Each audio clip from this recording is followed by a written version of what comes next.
Aha! This is Laborz, and these are the paints I used in this video. I start with a mix of black grey and neutral grey to roughly sketch out my highlight areas using a base layer consistency. There are some hard to reach areas on the pendant because of the little spheres and ornaments over the flat plate shape, so it would feel convenient only covering the areas that stands out from the flat parts. The problem is light doesn't really work like that, so we need to reach some of the blocked areas as well. I'm working on a gradient that is higher in value towards the top half of the pendant, so I need to highlight everything in between.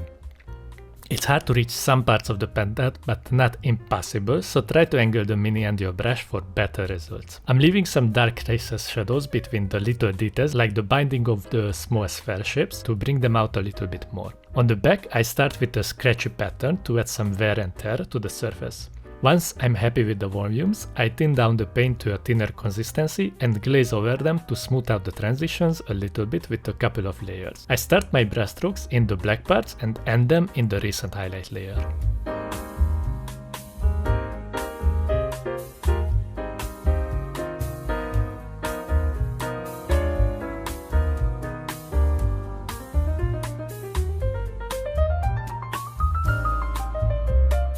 I grab the airbrush with 5 drops of thinner and 3 brushful of paint. Mix the content of your airbrush cap with a clean brush and pinch on the needle like it's granny's nipple and pull back the trigger to get a mix on the nozzle too. Start covering the smoke or the flame areas that surrounds the pendant. I'm not covering the flames precisely because I want some of this purple to spread on the pendant to create an easy and fast OSL effect. If you don't have an airbrush, you can use some thin layers around the flame tongues, but it will be a slower process. I'm applying the paint with some simultaneous bursts of paint and air to quickly dry the paint and adding more and more layer to reach maximum opacity.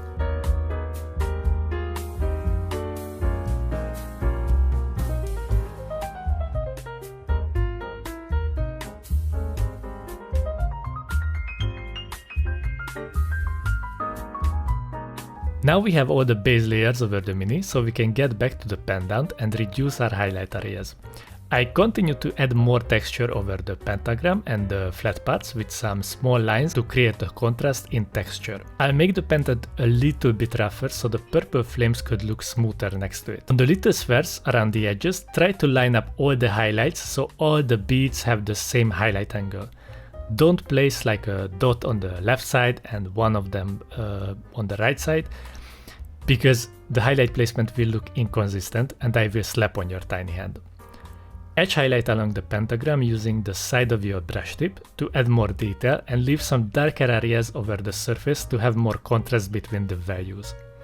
Once I'm happy with the highlight ratios, I switch to a thinner consistency and do some blending. I don't want to lose the texture, so I'm not using like 15 layers to make everything silky smooth like granny's butt cheek, and I use this consistency to highlight the flat parts between the ornaments and the pentagram for the most part.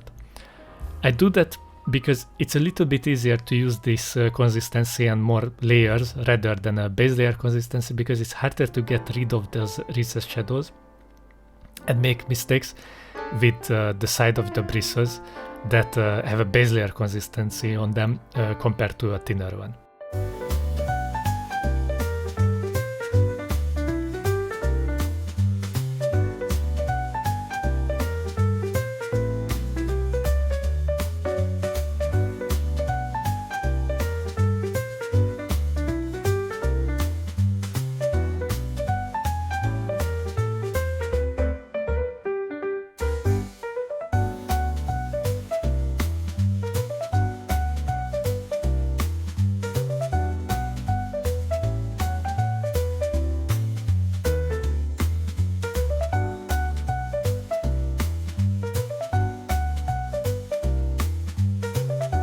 I mix some yellow ochre to my grey to make it a little bit warmer and start reducing my highlight areas more. I'm focusing on the top half of the pendant on the front and on the back as well, leaving some more room for the flames on the bottom in our composition.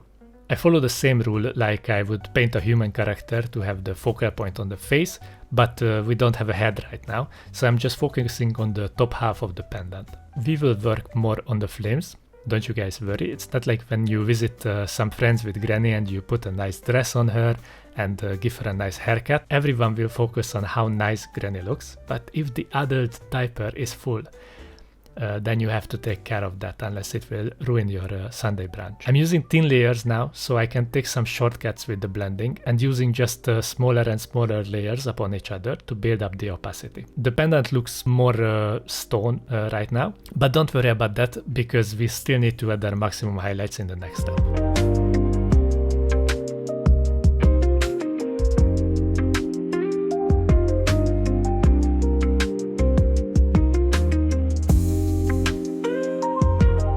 Grab the good old ice yellow and paint the maximum highlights over the pendant. Add some small dots over the spheres and edge highlights where you can. This highlight will create a more metallic look for the pendant, and I'm not using this value over the back since the pendant is angled in a way that it creates a drop shadow over that part, and in my composition light is coming from the front, so it makes more sense this way. When you're making the edge highlights, you can follow the textured pattern we created by using small dots over the edges to add more detail.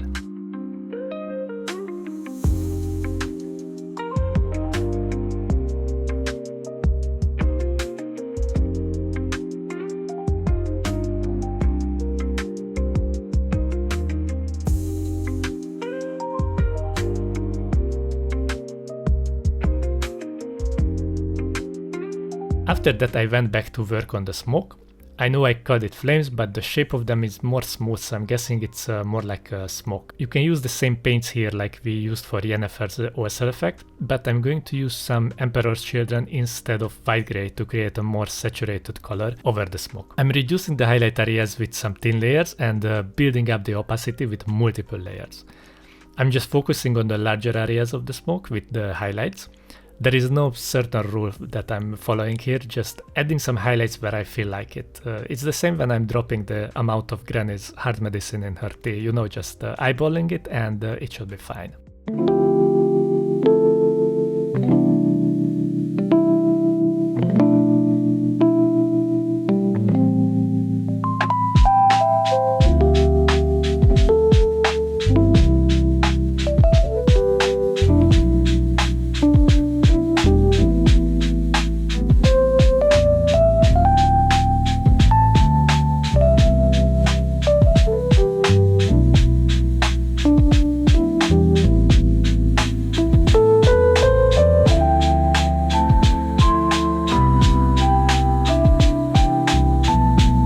After that I'm using pink to reduce the highlight areas more inside my previous layer.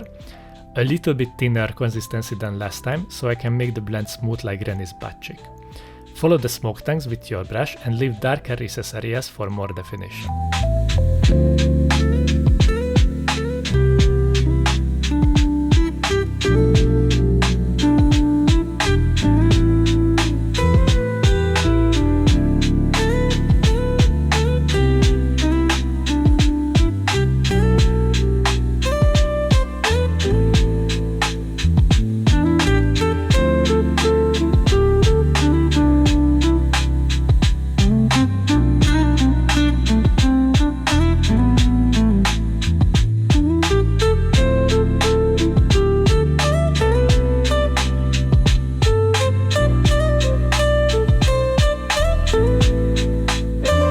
Add some ice yellow to the pink and reduce the highlight areas more.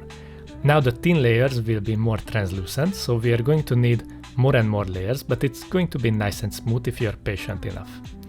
I also use this value to highlight the parts of the pendant that became purple from the airbrush, so using the smoke as a secondary light source. It's very important to stay inside the previous highlight layer to make smooth transitions.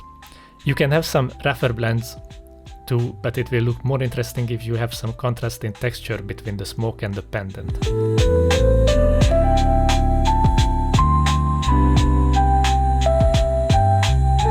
I go back and glaze back some of the pink next to the maximum highlights over the smoke with a few layers to increase the saturation a little bit.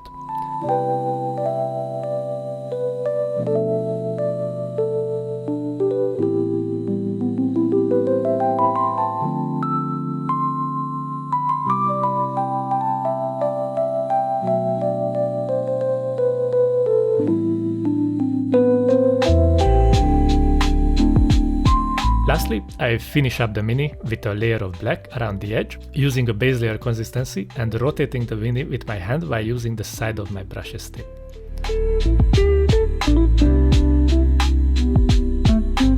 With that, Yennefer's marker is done, and if you're interested in a painting guide for Yennefer or more Witcher Path of Destiny content, consider joining my Patreon page, like these lovely people who support these kind of videos. With special shoutout goes to Cold-Blooded Dom, Trying to Paint Minis, Jonathan Mousner, Glitchy Macrash, Penoman45, Michael Kerr, Ramlo, and Simon Stefan. I hope your day will be as smooth as a granny's butt cheek.